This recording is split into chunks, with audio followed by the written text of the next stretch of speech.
Hoje a gente vai mergulhar numa antiga profecia que nos leva por uma jornada, olha, realmente impressionante. O livro de Sofonias. É uma história que começa com um dos avisos mais pesados de toda a Bíblia, mas que, de um jeito surpreendente, termina com uma das mais brilhantes promessas de esperança.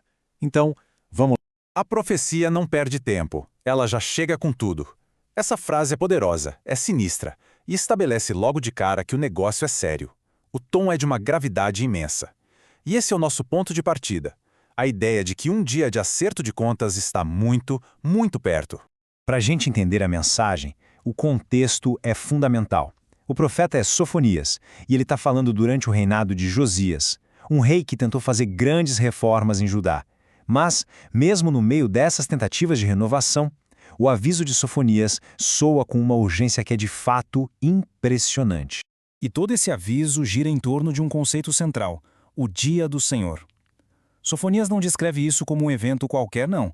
É apresentado como um momento de juízo absoluto, total, que abrange tudo. E a escala desse juízo é o que realmente choca. A profecia diz que tudo será varrido da face da terra. Sabe, não é um juízo seletivo. A linguagem é universal, mostrando que nada nem ninguém escaparia. De seres humanos a animais, aves, até os peixes do mar, tudo seria consumido. A atmosfera desse dia é pintada com as cores mais sombrias que a gente pode imaginar. A profecia usa imagens de angústia, de trevas, de escuridão total, quase como se o mundo inteiro fosse mergulhar no caos. É um dia de profunda aflição. Ok, mas por quê? Uma profecia de destruição tão completa assim precisa ter um motivo, né? E Sofonias é muito claro sobre as razões por trás desse juízo, começando ali mesmo, dentro de Judá e de Jerusalém. E no centro do problema estava a corrupção espiritual. O povo tentava de alguma forma servir a dois senhores. De um lado juravam lealdade ao Senhor, do outro adoravam ídolos, como Milcom. Essa lealdade dividida é o ponto central, a traição que, segundo a profecia, justifica toda essa ira. E a corrupção não estava só no povo, não. Ela vinha de cima. Os príncipes são chamados de leões que rugem. Os juízes, de lobos da tarde. Os profetas, de levianos e traiçoeiros. E os sacerdotes, esses profanaram o próprio santuário. Ou seja, cada parte da liderança, que deveria guiar o povo, na verdade estava explorando e pervertendo a justiça e a fé. Aí a profecia amplia o foco. O juízo não era só para Judá. A mensagem se volta contra as nações vizinhas também, condenando todas elas pelo seu orgulho, pela sua arrogância. Isso transforma o dia do Senhor num acerto de contas global contra a soberba. E aqui, a narrativa dá uma virada. Depois de descrever uma destruição quase apocalíptica e expor a podridão em todos os níveis, a pergunta que fica no ar é inevitável. E agora? Existe alguma saída, alguma luz nesse túnel tão escuro? E a resposta vem na forma de um conceito-chave, o remanescente. A profecia revela que, no meio de todo esse juízo, um pequeno grupo será poupado. A grande questão passa a ser, mas quem são essas pessoas?